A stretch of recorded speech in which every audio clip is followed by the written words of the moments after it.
Hi, my name is Richard McNeill-Wilson. I'm a research fellow at the European University Institute and Leiden University. And I have the opportunity today to work with the Community Policy Forum to talk to two fantastic experts, Charlotte Heath-Kelly and Ilyas Nagdi. And as part of this, we're going to be diving into some of the discussions around the UK government's Prevent Counter-Terror programme. In the lead up to today's podcast, we wanted to focus a little bit more on Prevent because there's been some leaks coming from the recent UK government Shawcross review. The findings will be out soon, and they're subject to great interest, of course, for those who have concerns around government counter-terror approaches and preventative approaches towards so-called extremism. And we're going to be diving into some of the discussions around them, looking at the development of Prevent, looking at some of the discussions around them on behalf of Community Policy Forum. The Community Policy Forum is an independent think tank seeking to promote evidence-based and community-centred approaches to policymaking on the structural inequalities facing British Muslim communities. And it's fantastic to welcome two special guests today who I'll introduce now. Firstly, Charlotte Heath-Kelly, who is a Professor of International Studies at the University of Warwick, currently researching counter-radicalization processes in Europe and their implementation through social welfare and health sectors. And Ilyas Nagdi, who is the racial justice lead at Amnesty, working on civil liberties, policies, counter-terrorism, securitization, and movement building in relation to racial justice. Hello to both of you. Hi, hey, nice to meet you. Nice to be on. How are you having us? Yeah, great to have you. Great to have you both. Great to have such expertise on Prevent. And diving straight in, maybe if we can start with you, Charlotte. Could you just give us a brief introduction to Prevent? What are we talking about when we talk about Prevent? No, I can't give you a brief introduction, basically. Can you give me a long introduction to Prevent? I'll do my best. So Prevent is one of the oldest countering violent extremism programs in Europe. It's gone through many iterations in terms of how it works, largely because it's not based really on robust scientific evidence. And if something isn't based on evidence, but is instead introduced by policymakers, then every time a policymaker's approach to a problem changes, then the policy itself changes. So this is why it's impossible to sort of briefly introduce Prevent, because it is very much a government-led idea of what causes political violence. So it's been through about 4 iterations by this point. In its beginnings, it was very community focused. It was focused entirely on Muslim demographic areas of the United Kingdom, and it would target counterterrorism resources at those local areas. This was obviously identified as pretty racist. So when Prevent was reviewed the first time, it became much more of a multi-agency safeguarding program. So now it's run somewhat through local authorities. It works with very contestable criteria for vulnerability to radicalization, and it's spread through public sector organizations, including schools, universities, healthcare, social care, prisons, policing. All of these institutions now have a duty. Apart from in Scotland, Scotland has managed to water down Prevent somewhat and make it more appropriate for the Scottish context. So that's a brief, I hope, introduction to Prevent. That's great. And Ilyas, maybe, Charlotte has kind of given us an overview of where we've landed with Prevent. Why is there such concern around Prevent? Why is there such opposition? Yes, exactly like what Charlotte was mentioning. We've seen multiple United Nations special rapporteurs, almost all of civil society, academic research, all discussing the way in which Prevent is infringing on our human rights, our freedoms of assembly, association, expression, right to non-discrimination. And where we are at the moment is we now have this review, which few people have any good hopes for, a review which was boycotted rightfully by Amnesty, by Liberty, by almost all the NGOs that work in the field, and over 400 Muslim organisations within Britain. And it's really important that we discuss, that is an unprecedented coalition. That is an unprecedented grouping of individuals that are coming together with the same message on that front, because it's really clear the government is unwilling to listen to any serious criticism, is unwilling to engage in good faith with the actors in the field and the experts that have done the research and those that are directly impacted, and is instead continuing down the path of keeping its fingers in its ears and just marching forward on its own agenda and on its own ideology, as opposed to listening and learning from all the errors that have riddled Prevent. Great. One of the things, obviously, Prevent is very much contested, very much a big topic. But there's also within discussions around Prevent lots of sort of smaller topics as well going on, because discussions on what is being termed extremism are quite broad and encompass various parts of society, and as do Prevent. One of them that I want to pick up on, firstly, Charlotte, is a lot of recent discussion around extremism has focused on the links between mental health and security. So there's been discussions on, are those who engage in irregular violence or so-called terrorist attacks, and do they have mental issues? Have they been picked up through mental health? What is the role of mental health in flagging those individuals? Can you maybe talk a little about the implications of that narrative, of that discussion?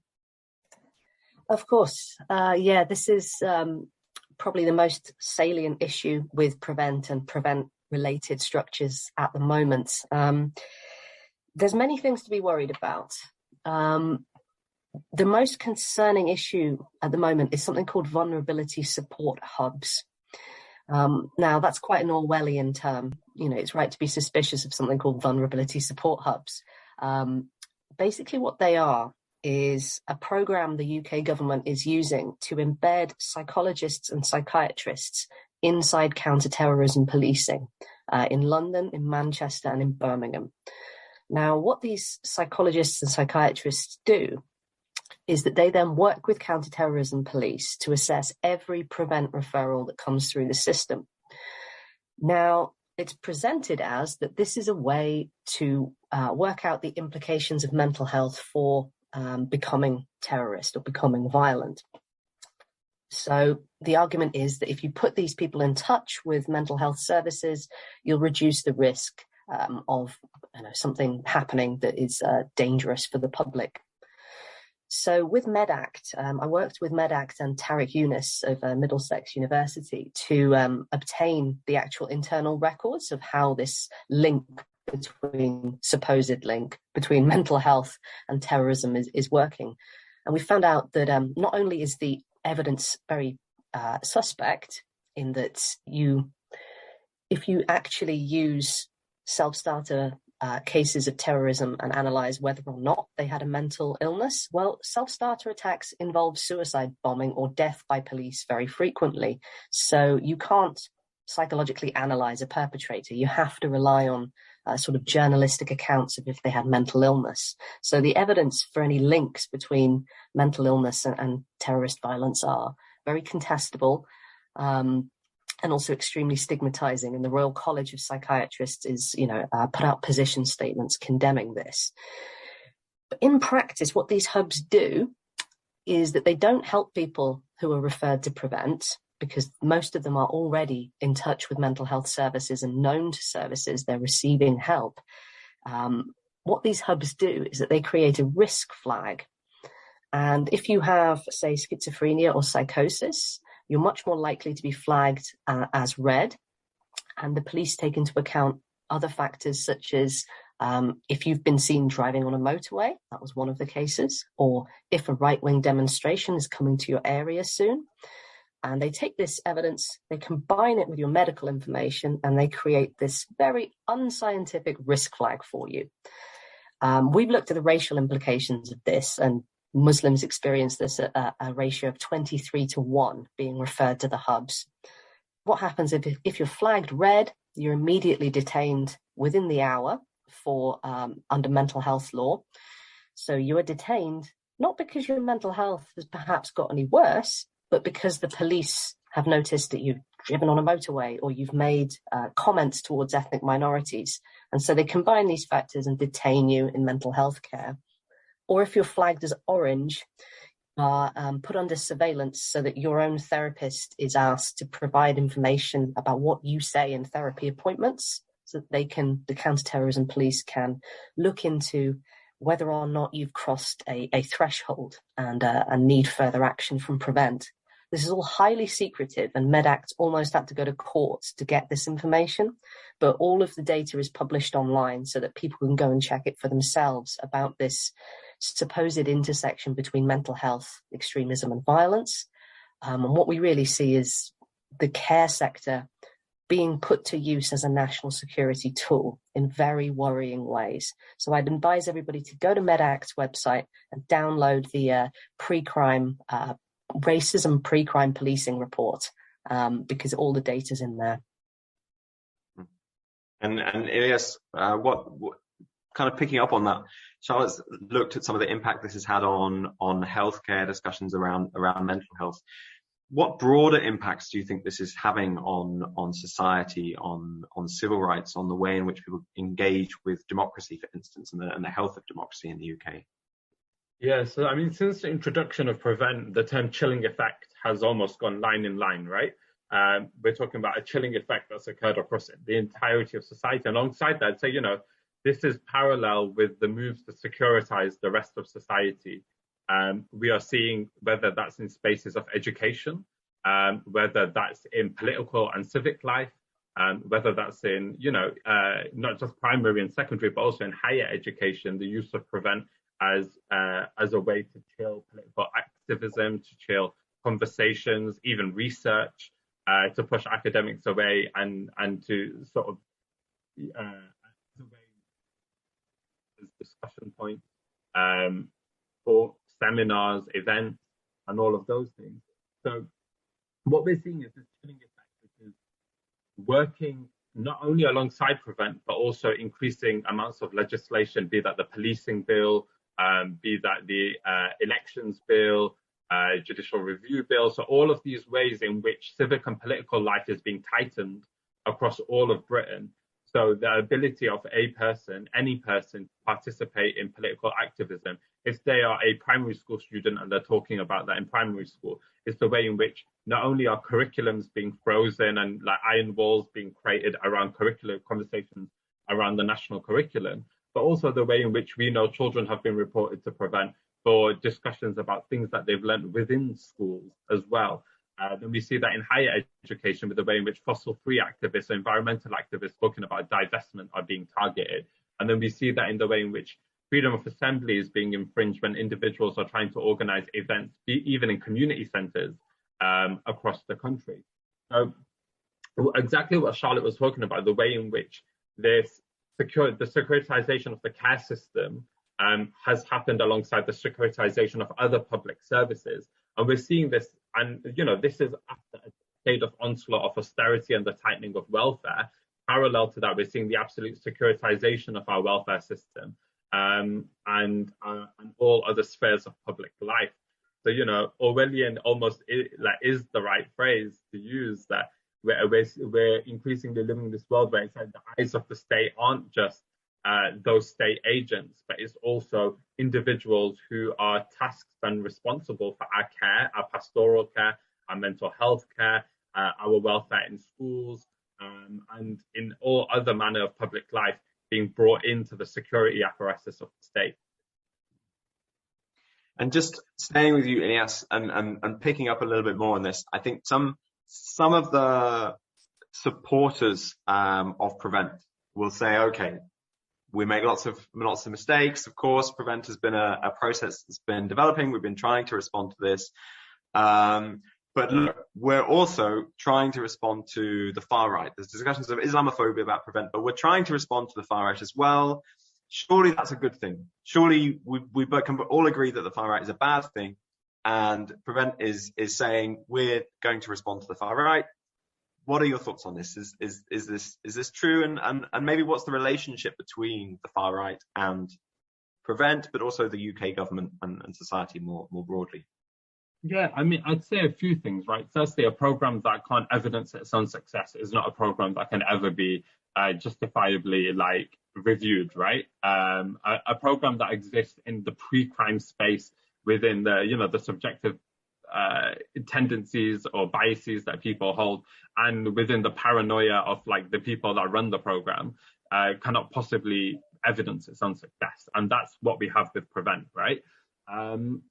And also, I just point to the fact that, this narrative around Prevent targeting the far right is in no way like two things, right? Firstly, what are the numbers, the raw numbers we're talking about here? You're talking about the disproportionate referral of less than 5% of the population at a much higher rate than everyone else.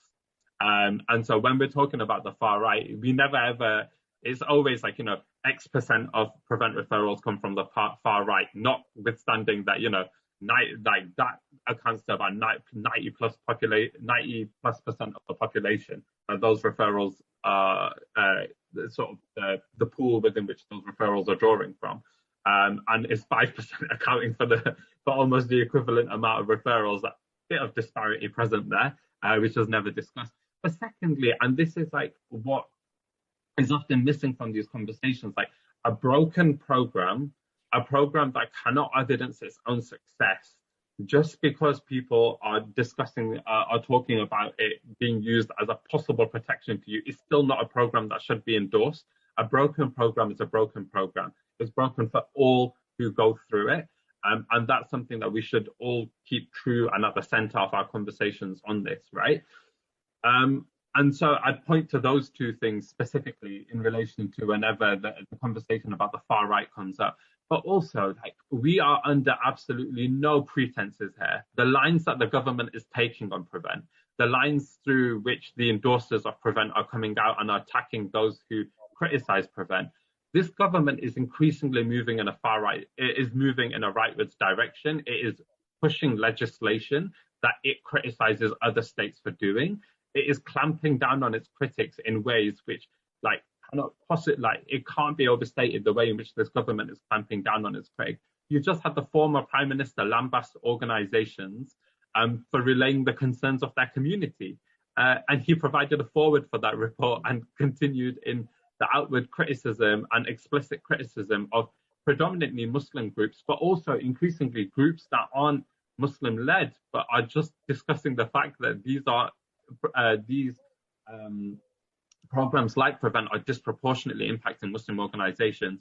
The way in which this government is conducting itself in such an authoritarian way, in the way in which it is not only disengaging with organizations, but is forcing others to consider disengaging with them, creates a chilling effect across all of civic society. It creates a poisonous, insidious political climate within which to operate, and it will only serve to continue disempower the most marginalized, to disenfranchise those who need a voice the most, and just it absolutely poisons our political life. So it is absurd to me that we're talking about, Prevent will respond to the threat of the far right when it is being independently reviewed by a man that has espoused rhetoric very similar to the Great Replacement theories before. And so we cannot possibly continue to buy into this argument or allow it to take hold or form part of our thinking on this, when there is just absolutely no evidence at all that this is a government that takes the far right seriously, that is not pushing out messaging that is being endorsed by the far right, and that is not being reviewed and pushed forward by, there's a reason the far right are also supportive of Prevent. It is not because it targets them. It is not because we will not tackle the far right through a counter-extremism program, right? No evidence points to to Prevent working to combat the far right. It will be combated through many other means, but that will not be through a government-led scheme, particularly not a government-led scheme led by people who push far-right messaging in everyday speak, in their legislation, in their policy making. And are absolutely intent in creating a political climate which allows far-right messages to spread, and any messages that are not from that vein of thought to be absolutely clamped down upon both within the media sphere, both within smear campaigns, and within disengagement through public policy making. Yeah, excellent. And certainly, I mean, it reminds me very, very recently there was a case in court where a neo-Nazi leader sort of stood up and said, I can't be far right because I agree with what the government's doing. I think the government policies are broadly in line with what I want. So it's very interesting kind of seeing the same kind of similar, very hard right, very anti-immigration, very anti-minority, very anti-human rights discourse coming from the government, whilst at the same time, kind of putting on this pretense of, we're responding to the far right, and Prevent also looks at the far right, so therefore this can't be essentially an anti-Muslim program or a program rooted in Islamophobia. Charlotte, do you have anything to add on this sort of relationship with the far right and discussions around the far right? I think Ilyas has handled it magnificently by pointing to the disparity of where Prevent referrals come from, and this faux panic from the government that, oh my God, the Shawcross review, the leaks from it are suggesting that there's a problem because right-wing referrals are now more prominent than those from Islamist ideological backgrounds. And this faux panic completely ignores the fact that one community is more than 90% of the population and one is less than 5%. And the disparity is still incredibly worrying that Muslims are referred to Prevent in such high numbers compared to white British. So I think Ilyas really hit that nail on the head. And with the examples that you gave of recent legal cases, I remember the case of a teenager who had been referred to Prevent for sort of extreme right-wing beliefs. It ended up going to court for sort of terrorism, possession of materials, and the judge gave him not a sentence but a reading list, and he was sent away to read the works of Austen and Bronte and come back and report to the court. This is not the kind of judicial sentence that is given to everybody that comes through the system. This is a particularly soft approach to one particular case. So the disparity is truly enormous. Yeah. Another one of the sort of defenses from those who are very supportive of the Prevent program is that they'll defend criticisms by saying that, look, this is essentially safeguarding. This is a safeguarding program. We want to look after particularly young people or those broadly who are vulnerable to risk of extremism or to radicalization. So it's like any other kind of risk program. It's like responses to concern around child abuse or grooming or domestic abuse and violence.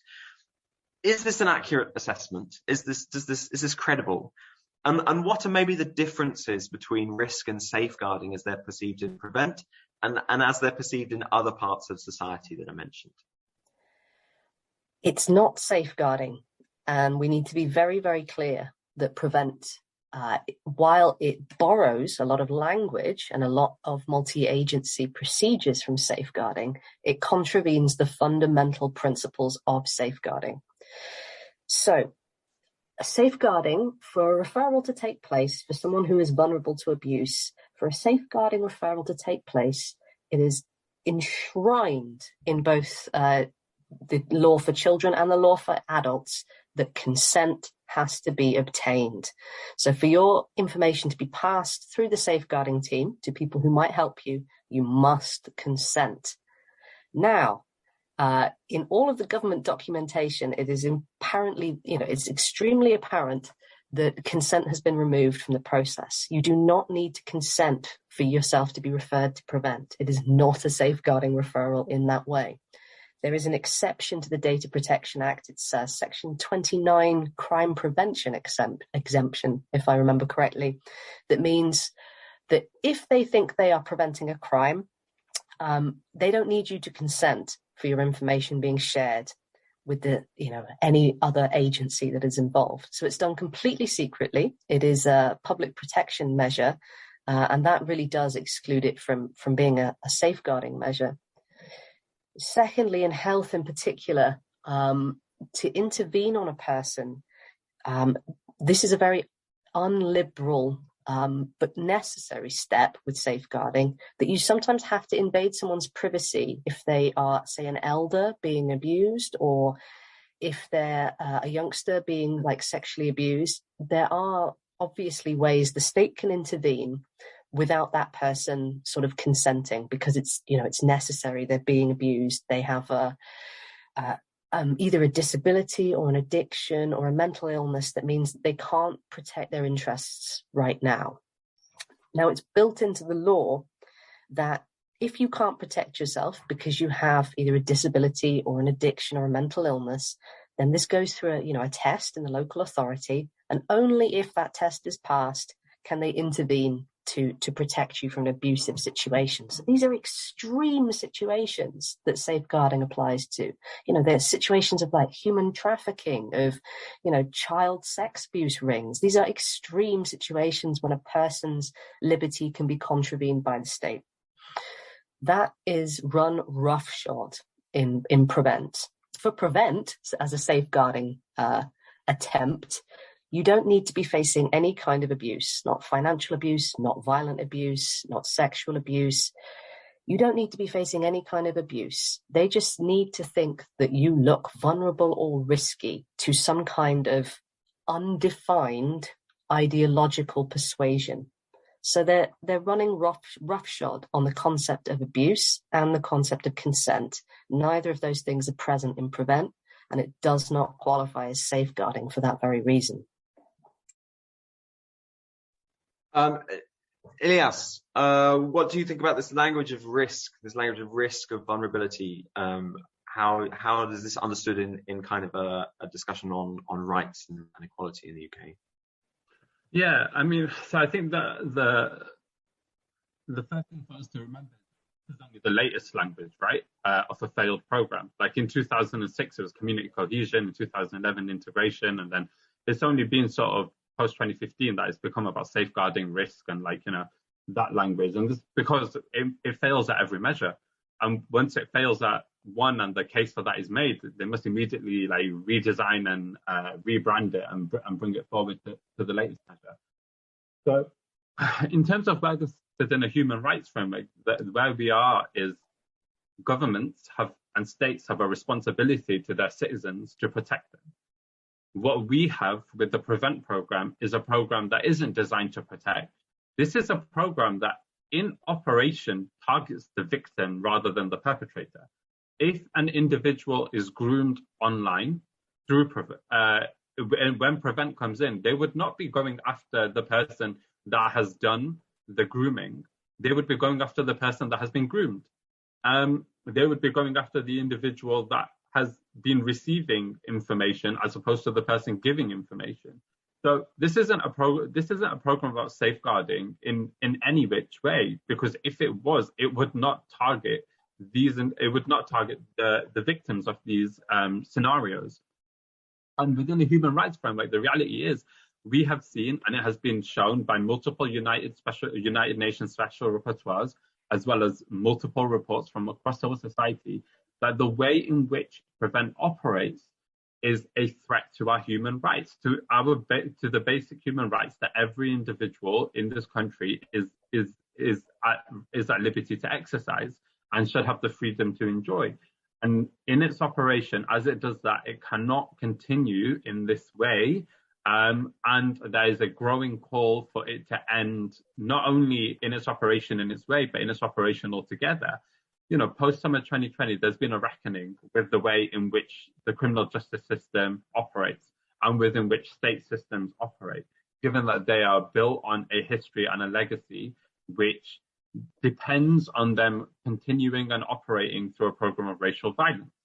And that means that we need to look at ways in which we care for each other and we create programs of community and national care which do not depend on such carceral solutions and depend on programs and operations which rely on individuals either being removed from their communities or targeted in this manner. And I think that's where we're seeing a resurgent conversation on Prevent, which is taking place in a way in which it hasn't before, which sees it as part of a larger operation So this is just as much about prevent as it is about stop and search, as it is about other programs of racial profiling, and as it is about the other tenets of the criminal justice system, because we're recognizing that we cannot be safe, we cannot be safe from risk whilst we live in a society which depends upon inequality as its baseline, and which continues with terrorizing working class communities, racialized communities, and communities at risk of other forms of violence, be that economic violence, social violence, and other forms, if we continue with programs like Prevent, because they will continue to perpetrate that cycle of violence and continue to keep communities under siege, essentially, from all of these actors. Yeah, I think that's really important and really interesting, and I think one of the interesting things about this idea of safeguarding is that ultimately what the safeguarding boils down to is safeguarding the security of the state. It's not about supporting individuals. It's very much part of that. At least it's about keeping state structures in place, keeping that sort of very kind of strong element of security, state security in place. Moving on, finally, I just want to explore the reason why we're here right now is the Shawcross review.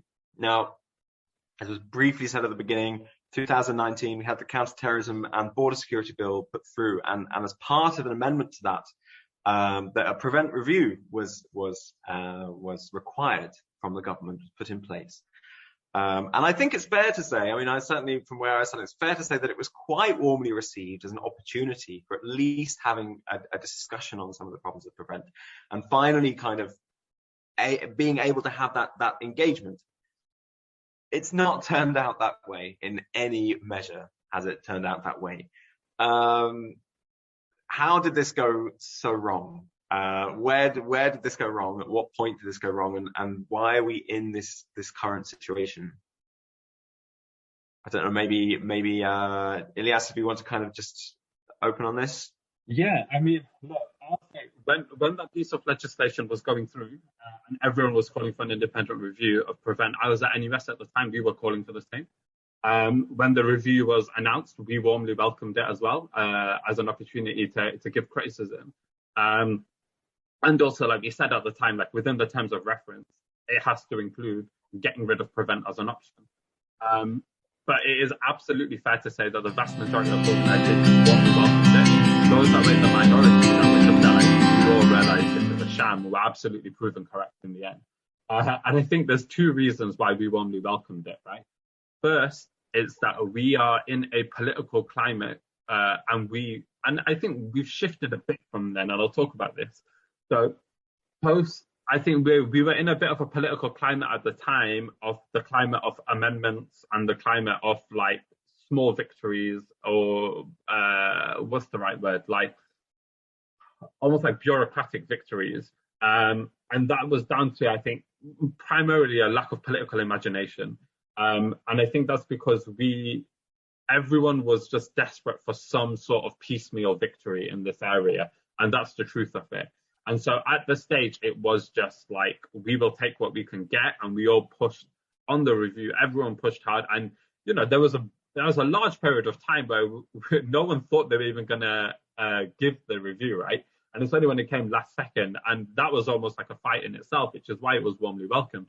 But I think that was down to like a lack of political and social imagination, because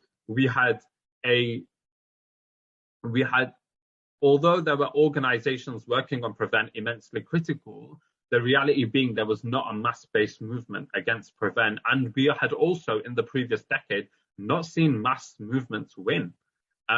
We had not seen like huge social transformation, changes in legislative programs as a result of broad-based pressure.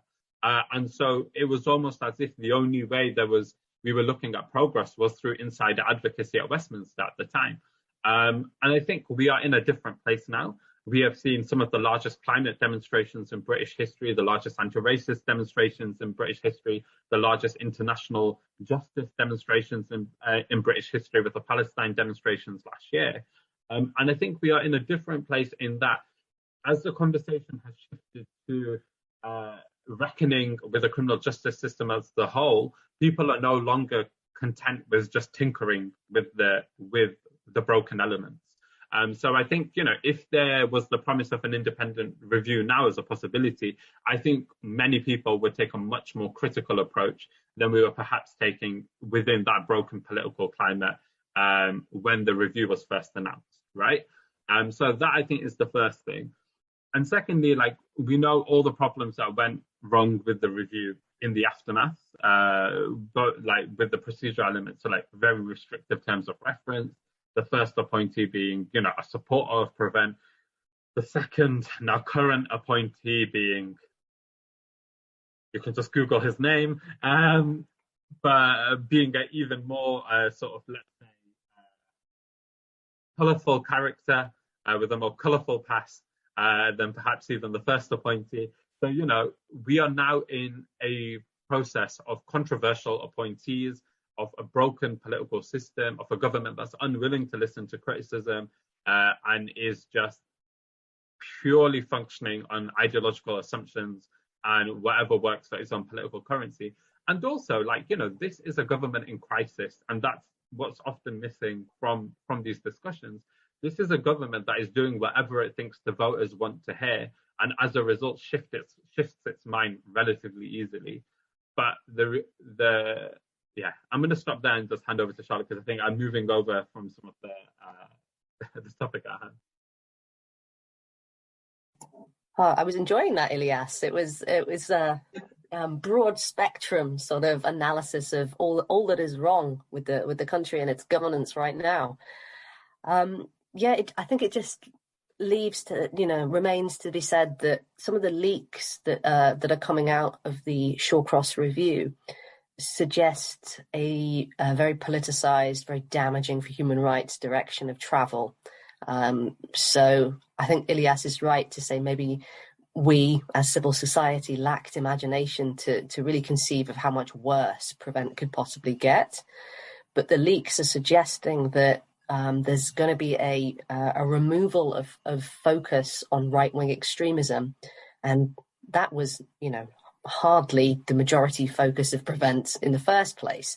But they're going to de-emphasize right-wing extremism because they feel that political correctness has led to a false equivalence between Muslims being the subjects of Prevent and white British right-wing extremism. This is literally a cynical attempt, it seems, of the government playing culture wars with us. They're suggesting that treating various forms of ideology as equivalent is political correctness, and instead what the solution is to focus Prevent entirely back on Muslim communities again, without any attempt to address extremism in right-wing communities. It is the most cynical populist maneuver that I've seen, since last week when, they announced basically a government-led human trafficking program of deporting refugees to Rwanda without their consent. So, I feel we live in a through the looking glass climate at the moment, where each week brings something quite spectacularly awful. Yeah, I did note that there's recently sort of attacks on Prevent from the very hard right have included calling Prevent woke, which is a sort of a fantastic meeting of all sorts of bizarre notions of culture wars and absolutely terrible politics all tied into one, which I found particularly amusing. Final question then for both of you. What do we do? I mean, we're talking about, I think we all agree that in this moment right now, there's actually quite a lot of coming together of concern about Prevent, of wanting to respond against Prevent, of wanting to push back. And that's actually one of the things that maybe a lot of recent events have done, is they've pushed a lot of organizations who were kind of maybe on the edge, or individuals who are not sure, and like, well, at least it's something, have kind of fired up the conversation a little bit more to say, well, actually, maybe we really should start worrying about some of the language that's coming out of the government and the implications of this and where this is going. If we're not already worried about it, certainly we should be thinking about it now. where do we go? What should we do as individuals, and what should we be doing as part of organising more broadly? Yeah, I mean, I would say there's two things, right? One is where to situate it, and one is what to do. So I think the first thing we need to do is situate prevent where it stands within the heart of a broken criminal justice system, and within the context of this larger argument, with this larger discussion and this larger reckoning that is taking place with the broken tenets of an institutionally racist and misogynistic criminal justice system. And I think that's the first thing. Like, we need to not exceptionalize prevent. Prevent is awful, right? For all the reasons that we all know, and for all the evidence and everything that's out there and the impact it has. But we must not think that it is the only broken element. It's within a much larger broken system. So one is situation. So I think like the exceptionalism of prevent almost like needs to end. Like, we need to situate it within the larger broken criminal justice system. And second is tactics. The last 5+ years of prevent have often depended on like insider advocacy as the primary tactic to try and rally against prevent, with seeking to whittle it down, not make it as bad, similar to the independent review, like the lobbying that went beforehand to that. And we need to really diversify tactics now and think, rather than focusing simply on insider advocacy in Westminster, prevent isn't just a Westminster issue. It's like its real impact is felt far from Westminster. And so we need to begin to take conversations about prevent back to our communities, inform our communities about how to protect themselves from prevent. So almost exactly parallel to what is occurring with Cop Watch across the country right now in terms of informing people about their rights and how they respond to these instances. There not only needs to be a mass information campaign, but a mass resistance campaign. And I think those, as a prescription sort of how to move forward on this, would be really welcome steps. The coalition that formed after the Shawcross review was a phenomenal one. It's one that must be sustained and expanded. We are now at the point where organizations are realizing this, post sort of 2012, when a couple of organizations were deemed unsuitable and unworthy of government engagement, others distanced themselves from organizations in order to move ahead and to continue with having a seat at some marginal tables. That approach has only served to ruin us all in the decades since. It's an approach that must be abandoned. Our coalitions must be sustained on our terms, not on the government's terms. This is a government where the Shawcross leaks talking not just about actions, but about Islamist narratives. Every single one of us on this call is going to be labeled as spreading Islamist narratives within 2 years, right? I think I've probably got that already, but the rest of you aren't far off if you haven't also been labeled as it. So coalitions need to be sustained on our terms, not the government's. We need to recognize that we're all going to be attacked in the next few years, and we're only weaker if we abandon each other and distance ourselves from each other. So I would say the twofold, where we situate prevent and how we organized against it. Those two are really helpful steps. And I think the Cop Watch thing is the Cop Watch program that's emerged post the policing bill and in the midst of the Policing Act coming into force is a great prescription. It is a great example and template which we can replicate, and we have the knowledge, the organizations and the individuals and engagement with the community is necessary to begin with that mass engagement campaign. And I think that would be a really welcome step and would be a really welcome first step towards paving the road to getting rid of prevent in the future. Great. Yeah. This is an excellent step and an excellent point about coalition building and building organizations together. Charlotte, for social welfare organizations, for health sectors, for educational institutes, for those who are not so focused on prevent but still have those concerns, what can they do? How can they sort of respond? There are sector-specific organisations that they can turn to when they become concerned about prevent and when they become concerned about what they're being asked to do, for example, referring children, referring patients, etc. The most prominent amongst them is the MedAct counter-prevent training. So these are basically closed private discussion sessions where healthcare workers can attend a Zoom meeting organized with other healthcare workers to discuss, what is being required of them, what is its nature, and what should be done about it. So there are sort of sector-specific discussion and resistance opportunities there. For education, I'm less in touch with education than I am health, but I remember that the trade unions for education are extremely active in discussing and opposing prevent, or at least they used to be historically. So I direct education practitioners that way. In higher education, yes, you can turn to your trade unions for advice on how to navigate this duty and what to do to oppose it. Excellent. Good. Well, some positive steps, some working together in response to concern about this. Ilyas mentioned there's coalitions going on. There's the Community Counter to Prevent coalition as well that Ilyas mentioned, bringing together lots of organizations to sort of work together. And I think that's one of the things that maybe we should be picking up on, we should be building on, and that this moment in time offers an opportunity for having a more coordinated response. And there's lots of organizations who have raised concern about prevent, lots of organizations who are doing research, critical research into preventing the harms that it does, and the criminal justice system and systems more widely in the UK. Thank you very much. That's all we have time for the discussion. It's been fantastic to talk to you both.